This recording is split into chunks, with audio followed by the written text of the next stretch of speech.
What's going on, y'all? Welcome to Holler Talk. On today's episode, we're going to break down the Xfinity race at Martinsville, the calamity that happened on track. We're also going to break down Bubba's interview with media.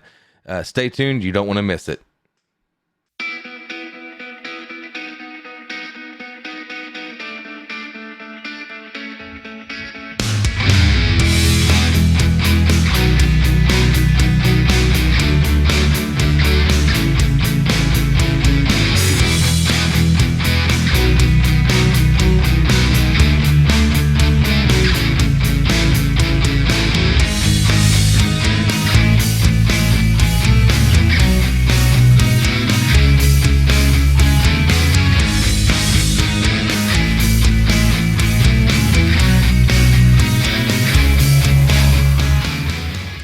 Hey guys, welcome.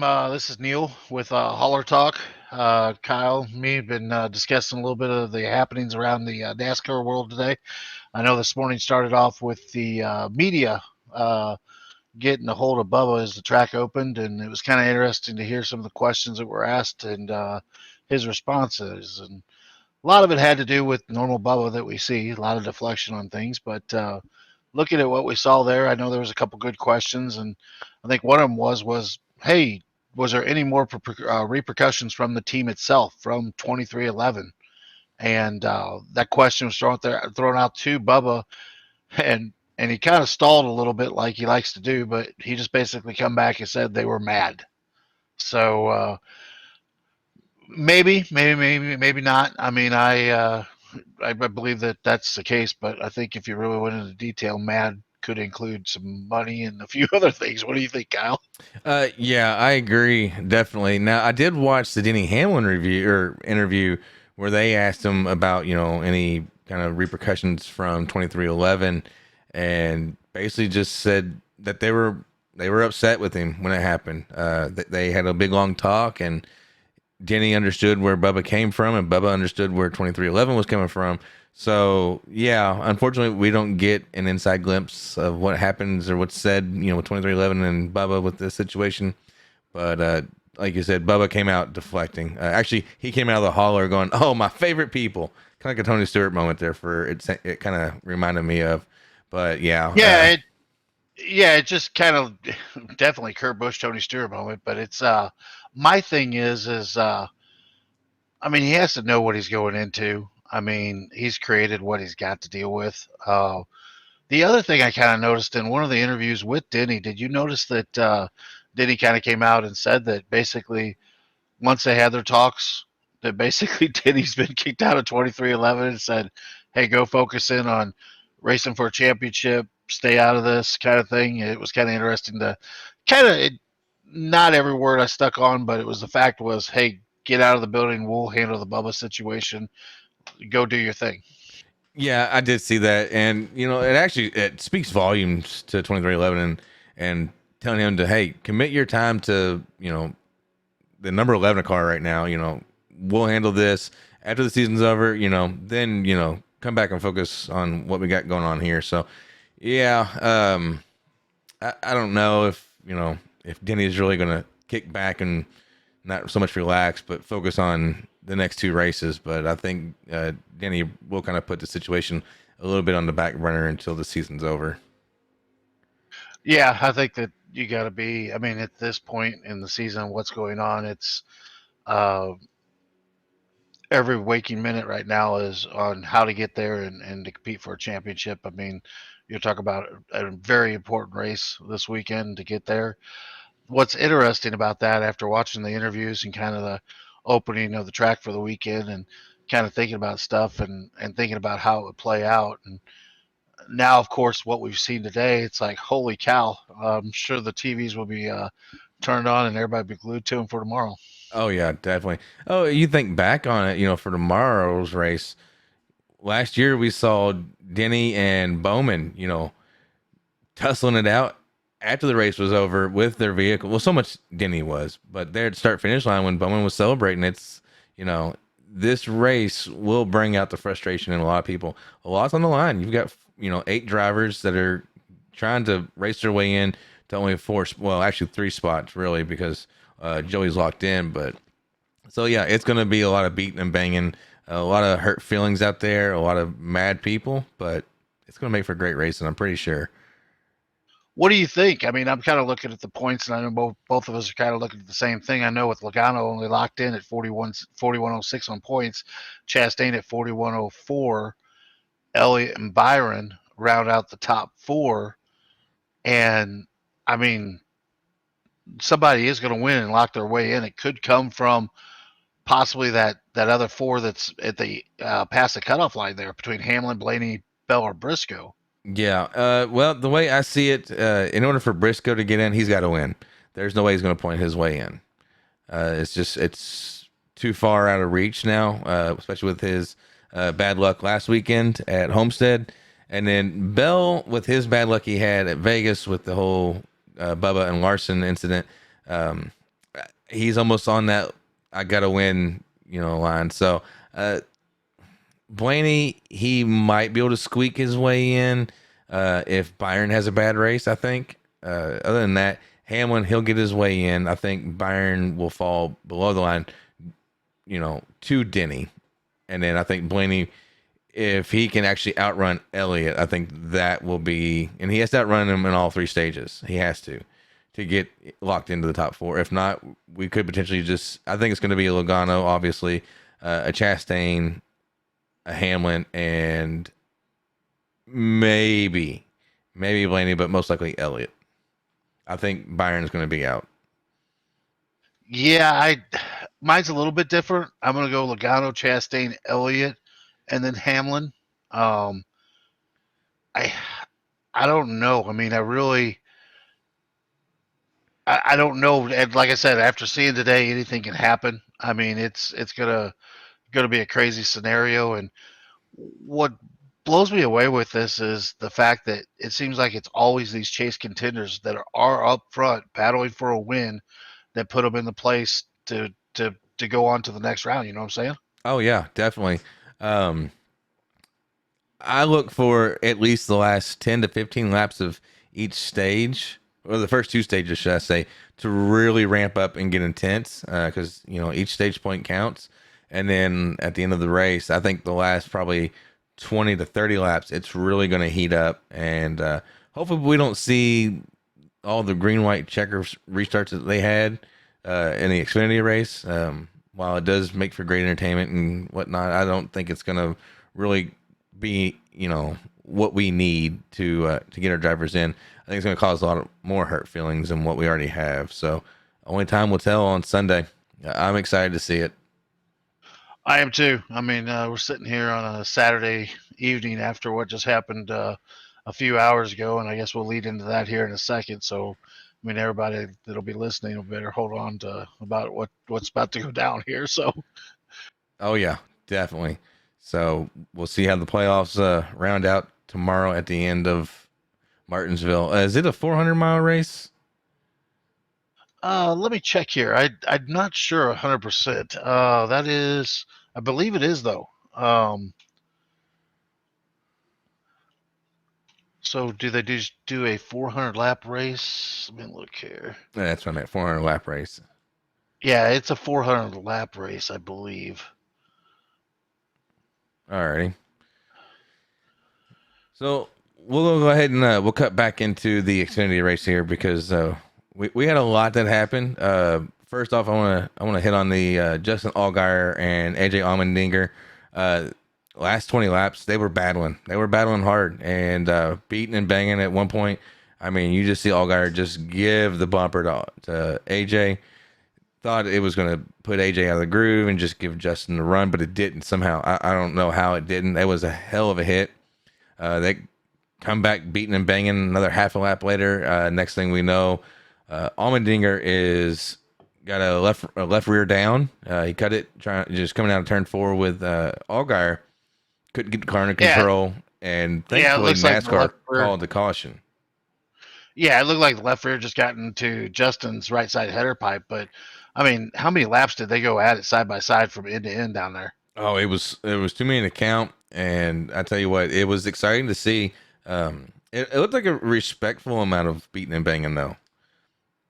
Yeah, it did. I mean, kind of just between you and me, and I know talking back and forth to everybody here, at Martinsville and even in iRacing for us, we've known from running it, you kind of bump everybody in the middle to get them up the hill a little bit to get your nose underneath them and get the run down the straightaways on them. Man, you go into the corner and you hit anybody, and it's going to be Katie bar the door. They're going to shoot up the track, spinning backwards, and go for a ride. But basically, that's what I saw a lot of AJ and Justin doing, and it was kind of neat to watch. It was hard racing. One would go down and get in the middle of the corner and send one guy up the hill, and the other one would go underneath, and vice versa at the next end. And it was great racing all the way up to the point that basically AJ cut the left rear on Allgeier's right rear, or on the exhaust on the right side. Yeah, definitely.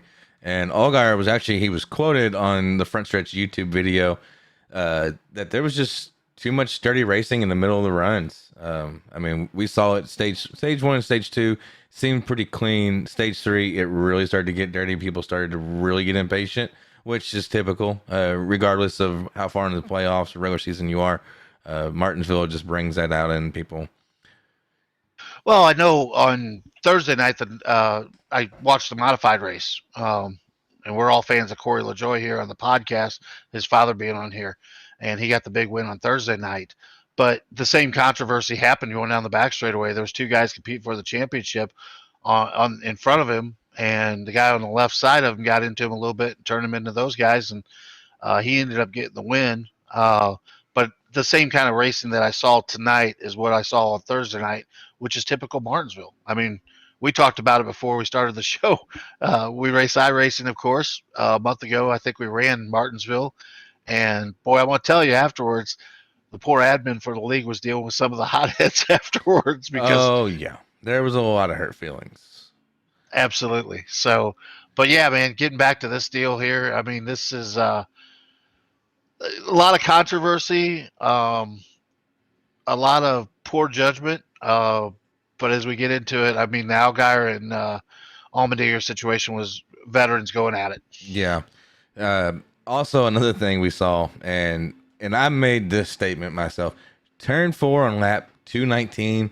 We see the junkyard came and just dumped a bunch of cars and blocked the track. I mean, isn't that iRacing right there? Oh yeah, we've seen it so many times. It's just like holy cow, and you try to stay out of it, and you just no matter what, somehow you get sucked up or pushed up into it. Oh yeah, you always find a way into it for sure. All right, so we want to get into the big news of the night.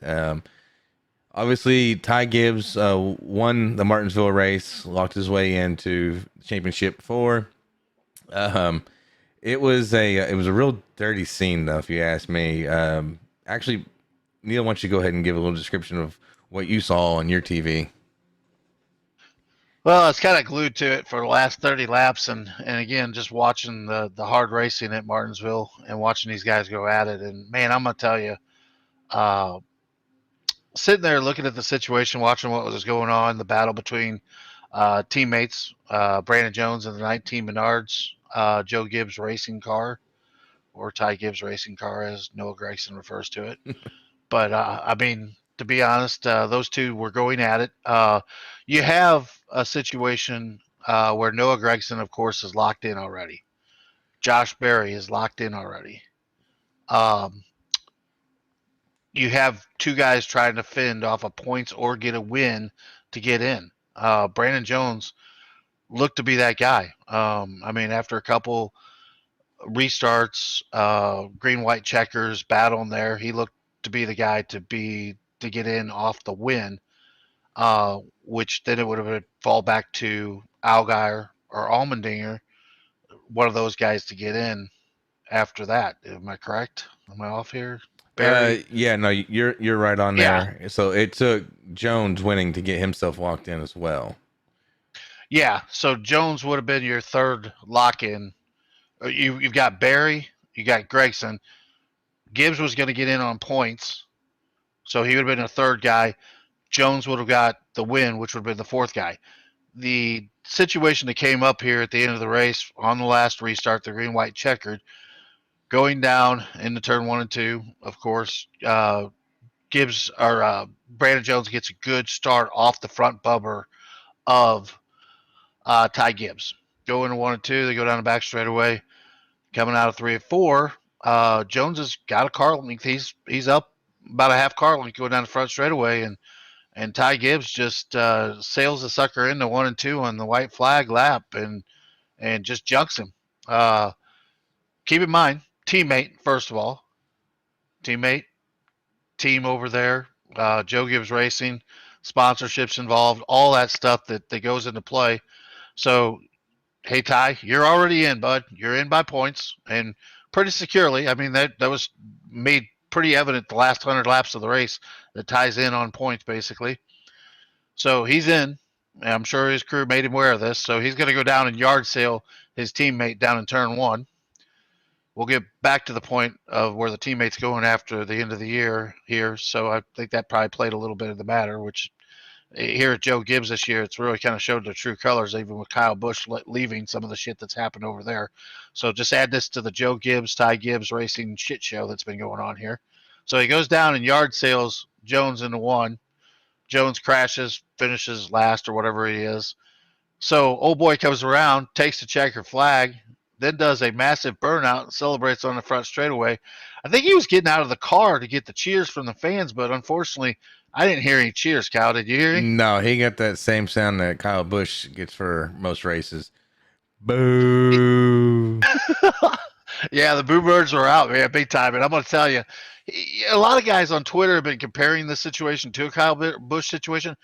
I've seen Kyle Busch dump like Ron Hornaday in the Truck Series, different situations that he's made some moves and junked some guys in situations, but it hasn't been a teammate that was going to get into the Final Four. So you're going to go to Phoenix next week, big Ty Gibbs that you are, of course, Ty Gibbs Racing. You're going to go there single-handedly by yourself. You're going to go by yourself with a pissed off teammate that obviously is disconnected from the team because you guys put him in that situation. And second of all, what about all the crew guys on that team? Man, Ty, you're going to come into the shop and you're going to be celebrating, big man, on Monday that I got myself a win at Martinsville and celebrating in front of the team you dumped Oh yeah. on Saturday night. Yep. I mean, this is ridiculous, but some of the stuff that me and you've been talking about, we've seen on Twitter tonight, has been absolutely big. I mean, for this guy, I mean, obviously, some of the big players in motorsports, Clint Boyer coming out with a tweet, classy move. The one that really kind of got me was a big supporter of NASCAR, Marcus Lemonis, owner of Camping World, coming out and basically saying, "Hey, you lost a NASCAR fan, Ty Gibbs." But with that being said, I mean, a lot of what's been going on, there's been a lot of veterans and drivers out there making the comment about the move and where it could have been a whole lot better and could have finished out a whole lot better and for probably Joe Gibbs Racing and for everybody in general. But Ty Gibbs, man, I'm gonna tell you, you're a hell of a talent and don't have to do shit like what you did tonight, bud. Yeah, most definitely. So I mean, you played it for me or read it to me. What was the quote that Ty Gibbs gave? I don't remember exactly what it was. Something about being like Jesus Christ or something like that. Yeah, there's a Claire B. Lang interview. Ty made the comment in an interview that at one time Jesus Christ wasn't well liked either, and it took time. And I'm like, my God, I can't even believe that I'm hearing this. So, I mean, Ty Gibbs, are you comparing yourself to Jesus Christ now? Ty Gibbs, the next Jesus. Who knows? My God. So I'm gonna read through a couple quotes from. Yeah, Hang on a second. go ahead. Maybe Jesus should have took the wheel tonight. Maybe you should have. That's right. It would have been different. That's what I'm saying. So first, actually, I want to give my point of view on this whole situation, leading up from out of turn 4 going into turn 1 last lap. If you notice, coming out of 4, Ty Gibbs is high. He ran out high. The 2 car was below him. The 2 car bobbled. If the 2 car didn't bobble, there wouldn't have been the room for Ty to get down there to even hit Jones. I think the story would have had a totally different outcome. I really do. I agree with you. I think when I believe Sheldon bobbled coming off of turn 4 there in the 2 car, And he had a pretty decent run. It just looked like he bobbled enough that Ty snuck down there, and you could see him come across the track because Brandon even said, he goes, I was protecting the bottom, but he did. I mean, he had, I would say, if not a half car, at least a good 10 feet on him going into 1 and 2. So I mean, Ty had to sail it in there. I mean, in the replay, you can see the hood buckle Mm-hmm. on entry. So I mean, Ty made the comment saying, "I'm sorry," which sounds like a broken record for Ty Gibbs lately. That's all he ever says. And second of all, he basically say, "I didn't mean to turn him," which, yeah, I would be saying that too with some of the other stuff that he's already said. Oh yeah, definitely. And I think really with the hidden messages, it's okay. My grandpa will pay for it. Well, his grandpa, well, of course, you've seen that tweet too, where the video is all the fans chanting "Thank you, Grandpa." But I'm gonna tell you, Grandpa better step up and buy this kid some PR right now. Yeah, he definitely needs it. So I'm gonna go into a couple quotes that were said by some drivers, and even one by Ty Gibbs himself and Brandon Jones also. Noah Gragson was quoted on the front stretch YouTube video from Saturday night Martinsville race. He said to Jones he should beat Ty Gibbs' ass after that last dump. He also took a sarcastic stab at Gibbs' organization as a whole, saying, "I guess you got to kind of deal with that when you're driving those Ty Gibbs race cars. I mean, Joe Gibbs race cars."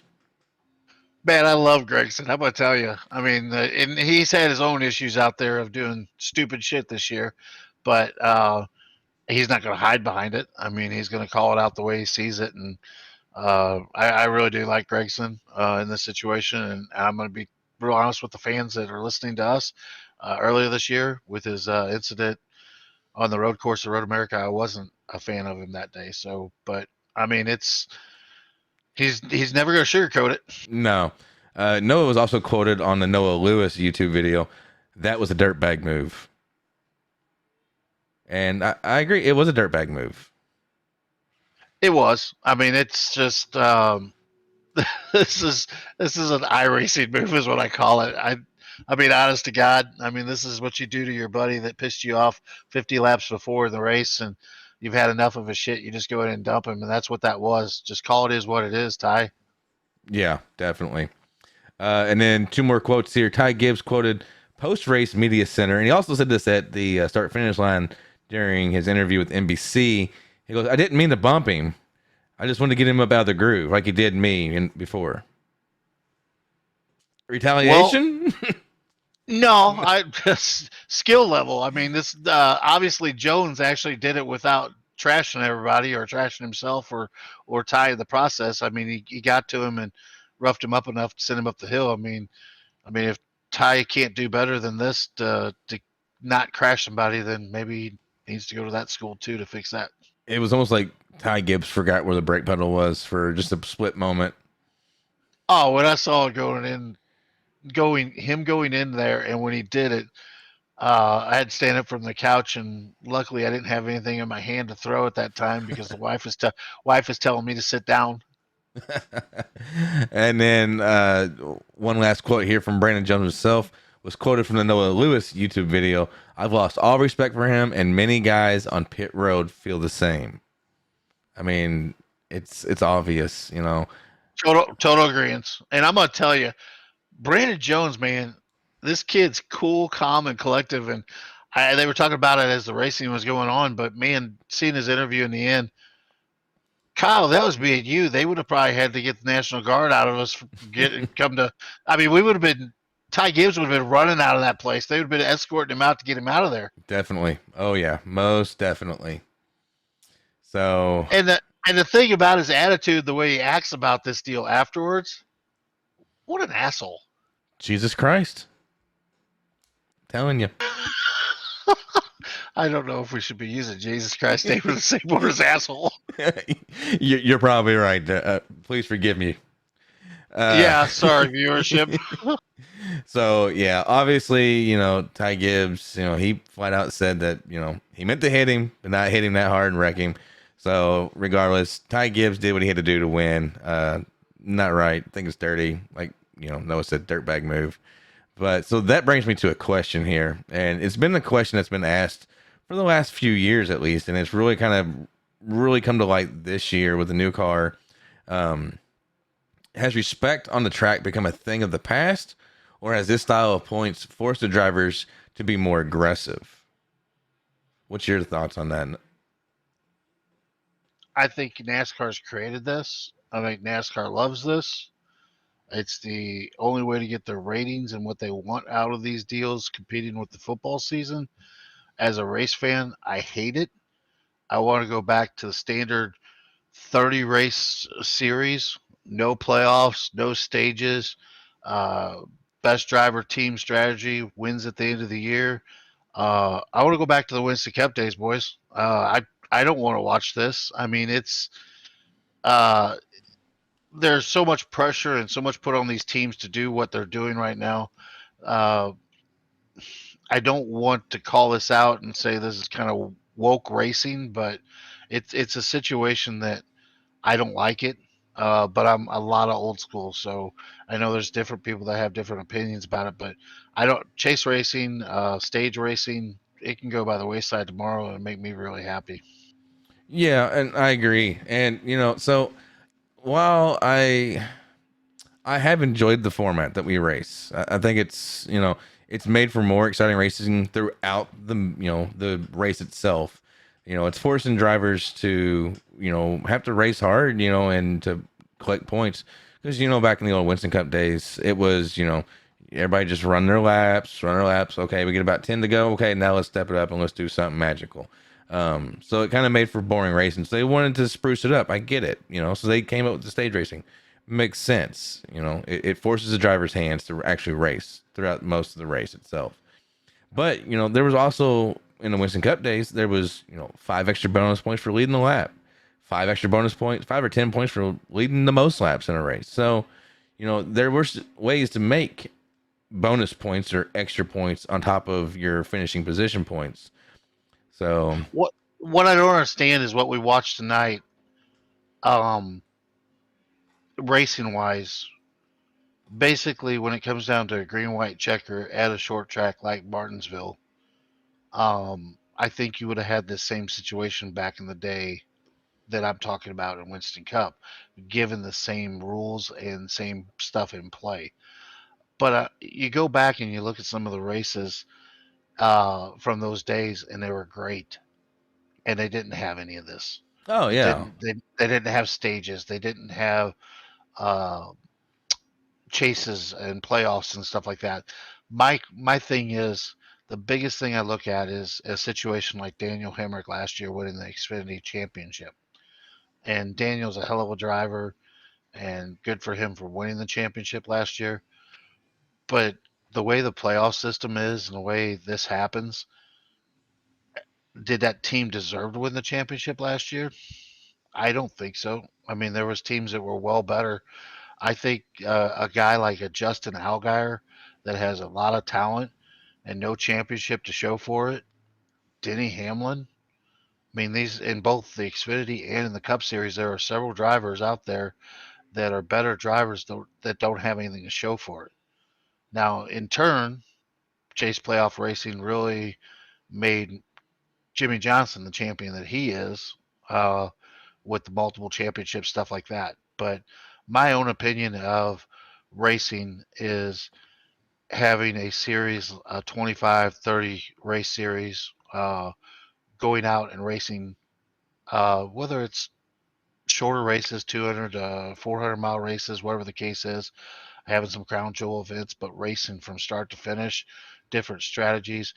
I think the teams would build cars differently too. I mean, setups and different things that need to be done. I mean, these guys are building cars that are probably set to run qualifying laps for short distances, especially with the way that some of this stuff is set up right now. I mean, it's a different deal. Oh I mean, yeah. we know from running iRacing when we run stage races and stuff like that, uh, you run a different setup to try to accomplish what you're doing. I mean, it's a different deal all the way around. Yeah, it definitely changes, the game completely on how it's ran. So, but I think with that, well, actually, let's go ahead and we'll lay out the top four here for the Xfinity. So in the Xfinity series, we've got Noah Gregson in first, Ty Gibbs in second, Josh Berry third, and Justin Allgeier in fourth. Now, obviously, it is championship race coming up next weekend at Phoenix, so they have re-racked the points. They're all at 4,000 points, and Xfinity should crown a champion next Saturday at Phoenix. So we'll see who that's going to be. I have a question thinking about that. Yeah. Do you think Ty Gibbs finishes that race? Honestly, I had that thought after watching several videos tonight after the race. I don't think he does. I think Brandon makes sure that he doesn't. I mean, you got to think about it. Brandon's leaving. Okay, he's going JRM. He has nothing to lose. Exactly. I mean, and I'm gonna tell you, the whole team's over there. It's not just Brandon Jones. I mean, I understand these guys are employed over by Gibbs, but I mean, what a piss poor situation if you're the crew chief that's sitting over there. These guys that have busted their ass to build these cars all year long and had a chance to get there, and your teammate crashes you out to race for a championship. Like I said, I would not want to be Ty Gibbs walking into that shop on Monday. I completely agree 100%. If he finishes the race, I don't think he's going to win, but if he finishes it, I think I will actually be surprised. The thing that he did, and especially with social media going off tonight, and even the guys being interviewed after the race, I mean, Josh Berry, Noah Gregson, even guys that aren't affiliated with Gibbs or Junior Motorsports, they're going to race Ty Gibbs a whole lot different next week. Oh yeah, definitely. And and I honestly I can't wait to see how he drives tomorrow. That's what I really want to see, and see if these big boys will let him push them around like he did Brandon Jones. Yeah, he got to see a little bit of a super late model races in the day, and a lot of what we saw tonight was a little bit of that. Man, it's going to be exciting future with some of these guys coming up. Ty Gibbs, Sam Mayer, all these guys. I mean, it's but like you said, very scared of the dilution of just running each other over for a win. That's not the way this goes. Yeah, I don't remember who it was I was watching, but I had watched a YouTube clip, and someone had just basically said the same thing about you shouldn't have to run somebody over to get the win.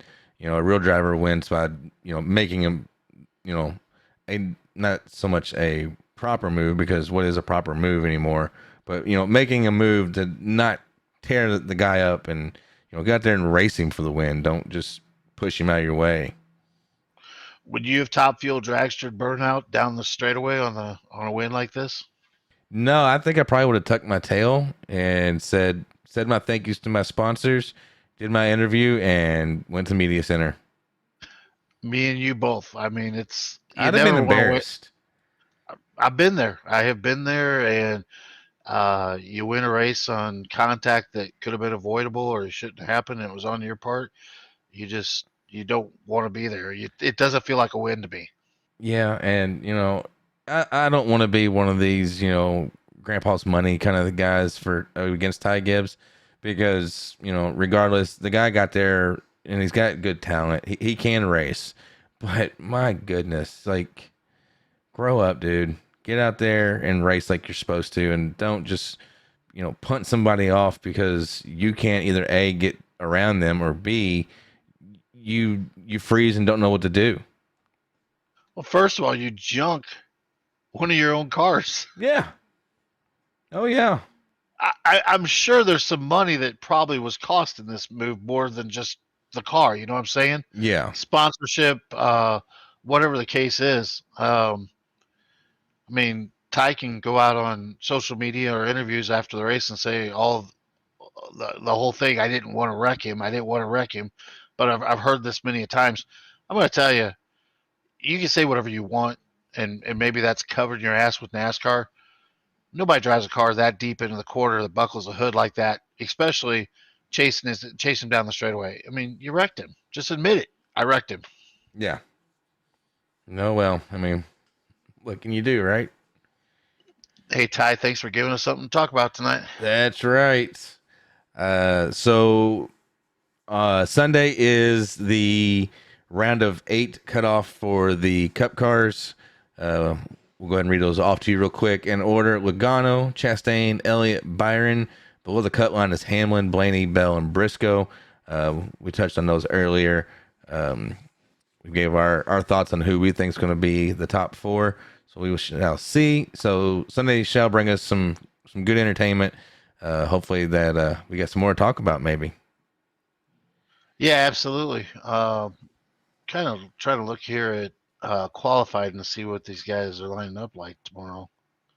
Larson's on the pole, Chase Elliott, Chase Briscoe. Ooh. Seeing Briscoe's kind of demeanor and what happened to him last week, I wouldn't count him out. I know he's got to win, but I would not count this guy out. I mean, coming from the open wheel market that I am and knowing Chase Briscoe, he could definitely, if somebody could pull off the Hail Mary, he could do it. I agree. I think he really could. I tell you what, I don't know if it's the car this year or if I couldn't even explain it, but Chase has become a whole new driver in 2022. Yeah, I think just the change of the car probably has worked out for him. Or you got to think about the new car's just kind of reset point for everybody. True. And I mean, I think that there's been some really, I mean, Ross Chastain. I mean, this guy was coming to life, and he's really shining this year also. Yeah. Actually, all Trackhouse has. I mean, they've really got. I mean, Suarez has done well too. Well, actually, if you look at the team owner points or driver owner points is what it was. Chastain's in second. Wow. Yeah, I was looking at that earlier. I was like, holy cow. I mean, I didn't think that, but I mean, he's consistently up in the top, 5-10 every race. Yeah, it'd be really interesting, like we were talking earlier, if there wasn't no chaser playoff system, to really see these guys re-rack and see how that would work out. Oh, yeah, definitely. And I don't even know if at this point, Chase Elliott, if we were on the old point system, I don't think Chase Elliott would even be in the lead anymore in points. I don't think he would. So, I mean, he's got 4 wins on the season? Is that what he's, yeah. So, yeah, he's got 4 wins, but he hasn't been consistent. Yeah, that's been kind of the common thing for this year. Outside of who we're talking, like Chastain's been really consistent, but majority of these guys have been hit and miss. I mean, we had a couple weeks there. We had Kevin Harvick win the championship because he was on a roll. Oh, yeah, And 2 in a row. Then he ran into a wall, and then same thing with C. Bell. I mean, C. Bell got hot there for a little bit. Yeah, definitely. Well, I don't know if Harvick ran into a wall. He more or less caught on fire and then kind of got extinguished. That was good. So yes, he did. Thank you, NASCAR. Yes, thank you. But you know what? I don't think we've really had any, random fires since Harvick spoke up about all that and they made the changes that I can recall. No, they haven't. And for the driver's sake, I hope they really do get these things fixed. I mean, kind of hearing some of the numbers coming back and even the situation like with Bowman's deal. I mean, hearing that minor hit against the wall was close to 20 G's. That's crazy to think. So, yeah, because it just looks like something we've seen hundreds of times. Oh yeah, I mean, in the old car, like we've heard on numerous people talk about, it would have crinkled, driver would have been fine, good to go, no problem, great. Nowadays, I mean, so I listened to the Larson audio from Las Vegas when he got spun by Bubba, and first thing out of his spotter's mouth was, "Put your head back, put your head back." Yeah, I heard that too. I mean, that's the common thing that everybody's starting to say to these drivers as they're in an accident: get your hands off the wheel, put your head back. Yeah. So I think that's the thing that we'll see majorly addressed in this off season with changes in the car, and you might even see like Randy LaJoy that we had on here. Some of them guys with the seat manufacturers changing a little bit of that even. Yeah, and then I was listening to Dale Jr. Download episode where he talked about, they were on the topic of, the concussions and the seats and the way that they should be. And, Dale was saying, I would, before I knew what I know now, I always wanted in my head, like a half inch to an inch of space between the padding to be able to kind of look left and look right a little bit. And he's like, now, he goes, no, he goes, it would almost be better off if the headrest kind of just locked your head in place to where you couldn't turn it and it was, a more stable situation. Yeah, and I heard him talk about that, and then the different densities of foams and stuff. Yeah. The foams being really, really hard up there, and they're talking about different changing some of that even a little bit. So, uh, pretty crazy stuff. I mean, I know it's probably a topic that we need to bring up on another show, but did you hear this past week that Junior and either Junior or I guess Marcus Smith both together somehow somebody went and bought the Cars late model, super late model series? So I had heard from another YouTuber video, and it had, I don't know if it had been officially announced, but it said that Dale Jr. and Kelly Earnhardt had purchased on his video, or there was a tweet that said something like they had purchased it or they were going to purchase it. I don't remember the exact tweet. So then a video was made by another YouTuber that the Cars Tour was purchased by Dale Jr. and Kelly Earnhardt. Well, the Cars Tour actually reached out to that YouTuber and said, "Hey, do you mind taking it down? That is not the case. That is not what's happening here." Well, then I think it was just a handful of hours later, it was confirmed that they had actually purchased the Cars Tour. So I look for that, like we had kind of briefly talked about in chat, is that Junior's going to take that Cars Tour and it's going to go places. Well, I know a couple shows in the past. I know we've talked about Tony and Junior's unhappiness with the NASCAR situation, and this could be something that could be very, very big. Junior gets behind it with the right sponsors and some of the venues. You might start to see Cars late model races paying some big money. Oh yeah, definitely. But yeah, like you said, that's for another episode. We'll actually probably cover that. And probably this coming Monday, if not within the next week or two, we'll definitely cover that, along with the car safety as well. We do want to make that an episode as well, so we won't dive in too deep because I want to get everybody's opinion that's here on the show. So, but I think with that, I think we're going to close out Holler Talk. And Neil, you need to get up there real quick? No, man. Everybody tune in, watch the race tomorrow. Might be back on here tomorrow night if depending what happens. Yeah, I may have to cancel my recruitment race if something big happens. So yeah, it's thank you for the entertainment factor for the last couple weeks, boys. I say want to keep it up, but I'd rather just see some real good racing. And I mean, there was some good racing today. Don't want to take away from that. There was some really good racing, but man, there at the end there was some desperation moves. Oh yeah, most definitely. Well, I think with that, we're going to close out Holler Talk for the night, and we will see you all later. Thank you all for stopping by. See ya.